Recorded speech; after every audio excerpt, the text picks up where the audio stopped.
जैसे हमारे पास दिया है भारत का कुल क्षेत्रफल कितना है, तो भारत का कुल क्षेत्रफल 32.8 लाख वर्ग किलोमीटर है। दूसरा प्रश्न है कि भारत में विश्व का कौन सा स्थान है, तो भारत में विश्व का क्षेत्रफल की दृष्टि से 7वां स्थान है। फिर भारत का कुल क्षेत्रफल में भौगोलिक क्षेत्रफल का कितने प्रतिशत है, तो भारत में जो भूमि है कुल भौगोलिक विश्व के कुल भौगोलिक क्षेत्र का 2.4% है।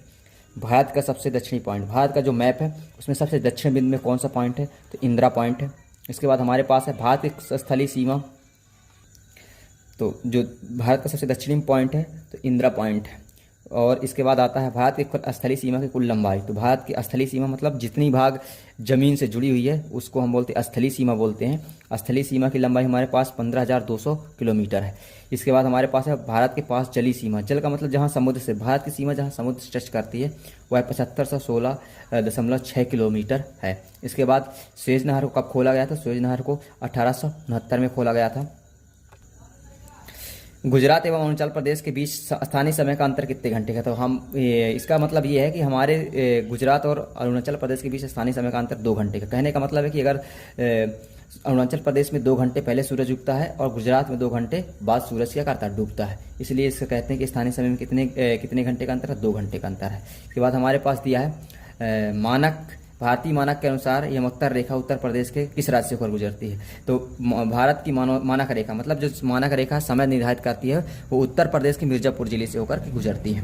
भारत में अब पूछे तक अब कितने राज्य और कितने केंद्र शासित प्रदेश, 28 राज्य और 8 केंद्र शासित प्रदेश। इसके बाद हमारे पास एक प्रश्न है भारत के पड़ोसी देशों के नाम बताइए, तो भारत के पड़ोसी देश के नाम, पड़ोसी देश का मतलब है कि जो भारत के अगल बगल जो देश है उनके नाम है। तो पहले हमारे पास सबसे पहले देखेंगे स्थलीय सीमा, स्थलीय सीमा जो मतलब कि स्थल से बनाते हैं, जमीन से टच करते हैं, तो कौन कौन से, पाकिस्तान है, चीन है, अफगानिस्तान है, नेपाल है, भूटान है, बांग्लादेश है और क्या है, म्यांमार है। अब इसके बाद देखते हैं जलीय सीमा, जलीय सीमा का मतलब जो जल से उसको कहते हैं, तो ये हो जाएगा श्रीलंका और मालदीव, 2 ऐसे देश हैं जो जलीय सीमा निर्धारित करते हैं, श्रीलंका और मालदीव। तो टोटल हमारे पास पड़ोसी देशों की संख्या कितनी है, अगर ये भी आता है कि पड़ोसी देशों की संख्या कितनी है, तो 1 2 3 4 5 6 7 8 9 को टोटल कितने देशों की संख्या, 9। इसके बाद प्रश्न नंबर दूसरा हमारे पास कि इन देशों के नाम बताइए जो क्षेत्रफल की दृष्टि से भारत से बड़े हैं, तो ऐसे देश का नाम बताना जो क्षेत्रफल की दृष्टि से भारत से क्या है, बड़े हैं, तो रूस, कनाडा, अमेरिका, चीन, ब्राजील और ऑस्ट्रेलिया, ये ऐसे 6 देश हमारे पास हैं जो कि क्या है, क्षेत्रफल की दृष्टि से भारत से क्या है, बड़े हैं। इसके बाद ऐसे भारत के कर्क रेखा से कितने राज्यों से होकर गुजरती है उसके नाम लिखिए। भारत में जो कर्क रेखा है वो भारत के 8 राज्यों से होकर गुजरती है, उसके नाम कौन कौन है, गुजरात है, राजस्थान है, मध्य प्रदेश है, छत्तीसगढ़ है, झारखंड है, पश्चिम बंगाल है, त्रिपुरा है। इसके बाद पार्ट 2 में आ जाओ। पार्ट 2 में क्या कहता है कि विश्व का सबसे बड़ा नदी द्वीप मांजुली है जो कि ब्रह्मपुत्र नदी पर बसा हुआ है। द्वीप का मतलब है कि जो नदी के बीच में कोई टापू बन जाता है उसे हम क्या कहते हैं, द्वीप नदी द्वीप कहते हैं। सबसे बड़ा नदी द्वीप क्या है, मांजुली है। इसके बाद दोआब का अर्थ है 2 नदियों का समूह का बीच का भाग, मतलब 2 नदियां जहाँ बहती है, जैसे गंगा, हमारे भारत देश में गंगा और यमुना 2 नदियां बहती हैं जिनके बीच उनका भूभाग है वो क्या कहलाता है, दोआब कहलाता है। अब एक तीसरा प्रश्न है, खारे पानी की सबसे बड़ी झील कौन है, खारे पानी की सबसे बड़ी झील चिल्का है। भारत में एक केवल सक्रिय ज्वालामुखी स्थित है जो क्या, उसका नाम क्या है, बैरन है। विश्व की सबसे बड़ी ऊंची माउंट एवरेस्ट है, मतलब अगर पूछता कि विश्व की सबसे बड़ी चोटी कौन है तो माउंट एवरेस्ट है, जिसकी ऊंचाई कितनी दी है 8848 मीटर, मतलब 8,884 मीटर है। बागर भूमि एवं खादर भूमि में क्या लिखना है, तुमको अंतर लिखना था। बागर भूमि का मतलब है और खादर भूमि क्या होती है, जब बाढ़ आती है तब आती है, बागर भूमि बाढ़ नहीं आती है। खादर भूमि की मिट्टी क्या होती है, उपजाऊ होती है। बागर की मिट्टी उपजाऊ नहीं होती, मतलब होती है लेकिन कम होती है।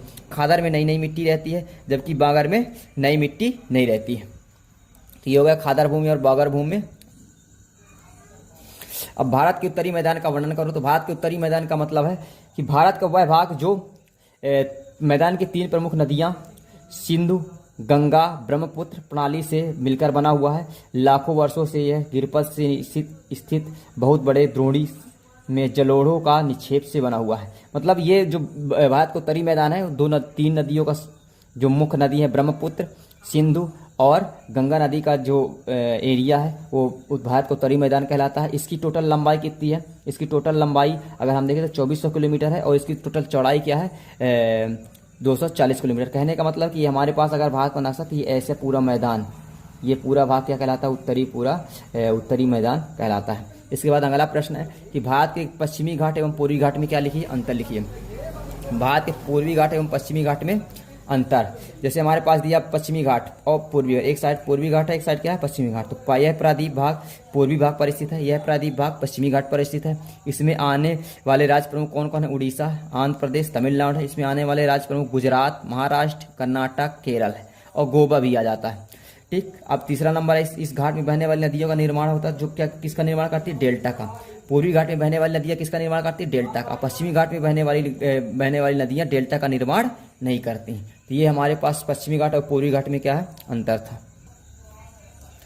पाकिस्तान में तख्ता पलट कब हुआ था, तो पाकिस्तान में तख्ता पलट कब हुआ था, सन 1999। ये लोकतंत्र का प्रश्न है, यहाँ से लोकतंत्र स्टार्ट हो जाता है। अब अगला प्रश्न है कि मैक्सिको को कब आज़ादी मिली, तो मैक्सिको सन 1930 में आज़ादी मिली है। महिलाओं को वोट डालने का अधिकार सऊदी अरब ने कब दिया, तो महिलाओं को वोट डालने का सऊदी अरब ने 2015 में दिया था।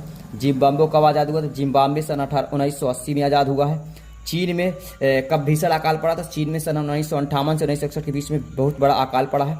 लोकतंत्र क्या है, अब एक परिभाषा आ जाता है कि लोकतंत्र क्या है, तो लोकतंत्र वह शासन प्रणाली जिसमें शासकों का चुनाव कौन करता है, जनता करती है, जिसे हम क्या कहते हैं, लोकतंत्र कहते हैं। अब लोकतंत्र की विशेषताएं हैं, तो लोकतंत्र की विशेषताएं, ये बहुत इंपॉर्टेंट प्रश्न है। पहला नंबर है कि लोकतंत्र में सभी को वोटों का समान अधिकार होता है, मतलब कोई भी वोट डालेगा सबकी वोटों के अधिकार की वैल्यू उतनी ही रहती है। फिर दूसरा नंबर, लोकतंत्र में शासकों का चुनाव कौन करता है, जनता करती है। तीसरा नंबर है कि लोकतंत्र में अंतिम निर्णय जनता के द्वारा चुने गए प्रतिनिधि लेते हैं, मतलब कोई भी निर्णय लेना है तो जनता के द्वारा जो प्रतिनिधि होते हैं और लोकतंत्र में वही निर्णय लेते हैं। तो लोकतंत्र की 3 विशेषताएं थी। इसके बाद हम लेते हैं नेल्सन मंडेला। नेल्सन मंडेला को अगला संविधान है। नेल्सन मंडेला कितने वर्षों तक जेल में रखा गया था, तो नेल्सन मंडेला को 27 वर्षों तक जेल में रखा गया था। संविधान सभा की पहली बैठक कब हुई थी, संविधान सभा की पहली बैठक 1946 में हुई थी। संविधान सभा में कुल कितने सदस्य थे, 299 सदस्य थे। भारतीय संविधान में कब बनकर तैयार हुआ, तो भारतीय संविधान 26 नवंबर 1949 को तैयार हुआ था। भारतीय संविधान लागू कब हुआ था, तो 26 जनवरी 1950 को क्या हुआ था, लागू हुआ था। प्रारूप कमेटी के अध्यक्ष कौन थे, तो प्रारूप कमेटी के अध्यक्ष डॉक्टर भीमराव अंबेडकर थे। अब एक आता है संविधान संशोधन किसे कहते हैं। संविधान संशोधन देश की सर्वोच्च विधायी संस्था द्वारा देश के संविधान में कुछ बदलाव किए जाते हैं, जिसे हम क्या कहते हैं, संविधान संशोधन कहते हैं। रंगभेद क्या है, रंगभेद है कि दक्षिण अफ्रीका में की सरकार ने सन 1948 से 1989 के बीच में काले लोगों के बीच क्या किया था, नस्ली भेदभाव किया था, जिसको हम क्या कहते हैं, रंगभेद कहते हैं। तो इसके बाद क्या है, देशद्रोह। देशद्रोह क्या था, देश की सरकार को उखाड़कर फेंकने की कोशिश करने वाले का अपराध क्या कहलाता है, देशद्रोह कहलाता है। अगर कोई सरकार किसी भी देश में सरकार बनी है, उस सरकार को उखाड़ फेंकने की प्रक्रिया क्या कहलाती है, देशद्रोह कहलाती है। संविधान सभा क्या है, संविधान सभा जनप्रतिनिधियों की वह सभा है जिसमें संविधान लिखने का कार्य करता है, वो क्या कहलाता है, संविधान सभा कहलाती है। कहने का मतलब कि वह जहां हमारा संविधान का निर्माण होता है उसे हम क्या कहते हैं, संविधान सभा कहते हैं। अब संविधान सभा के अस्थायी अध्यक्ष कौन थे, संविधान सभा के अस्थायी अध्यक्ष डॉक्टर राजेंद्र प्रसाद थे। इसके बाद हमारे पास आता है अर्थशास्त्र आते हैं। अर्थशास्त्र में पालमपुर का मुख्य व्यवसाय क्या था, तो पालमपुर के सबसे ज्यादा लोग क्या करते थे, खेती करते थे। पालमपुर कितने लोग खेती करते थे, पालमपुर के 75 लोग क्या करते थे, खेती करते थे। इसके बाद आता है स्थायी पूंजी क्या है, अस्थायी पूंजी ऐसी पूंजी है जिसका उपयोग हम कुछ ज्यादा समय तक करते हैं, कुछ वर्षों तक करते हैं, उसे हम क्या कहते हैं, अस्थायी पूंजी कहते हैं। कार्यशील पूंजी क्या, कार्यशील पूंजी जिसका उपयोग हम कार्य करने के लिए करते हैं, जैसे पूंजी और कच्चा माल, इनका उपयोग हम क्या करते हैं, कुछ समय के लिए करते हैं, जिसे हम क्या कहते हैं, कार्यशील पूंजी कहते हैं। जो मतलब पूंजी स्थायी नहीं होती, जाती रहती है। इसके बाद आता मानव पूंजी। मानव पूंजी के द्वारा जो ज्ञान और उद्यम की जो व्यवस्था की गई उसे हम क्या कहते हैं, मानव पूंजी कहते हैं। इसके बाद क्या है, बहुविध प्रणाली किसे कहते थे, एक ही खेत में एक ही वर्ष में कई फसल एक साथ उगाई जाती हैं, उसे हम क्या कहते हैं, बहुविध फसल प्रणाली कहते हैं। जैसे एक ही साल में धान भी पैदा करना, गेहूं भी पैदा करना, ये क्या कहलाता है, बहुविध फसल प्रणाली कहलाता है। अब मैं बताता हूँ कुछ इतिहास के कुछ शब्द हैं, जैसे लुइस सुलामी ने फ्रांस की गद्दी पर कब बैठा था, लुइस सुलामी ने फ्रांस की गद्दी पर 1774 में बैठा था। फ्रांस की जनसंख्या 1715 में कितनी थी, 2.3 करोड़ थी। इसके बाद 1804 में नेपोलियन भारत का सम्राट बना था, फ्रांस का सम्राट कब बना था, तो 1804 में बना था। नेशनल असेंबली ने सन 1791 में संविधान स्वरूप पूरा कर लिया था। तो फ्रांस में नेशनल असेंबली ने कब संविधान पूरा कर लिया था? तो 1791 में। ये कुछ हमारे क्या थे, इतिहास के ऑब्जेक्टिव प्रश्न थे। दोस्तों उम्मीद करते हैं आप इसको पढ़ के जाइए और आपको परीक्षा में जरूर कुछ ना कुछ हेल्प मिलेगा।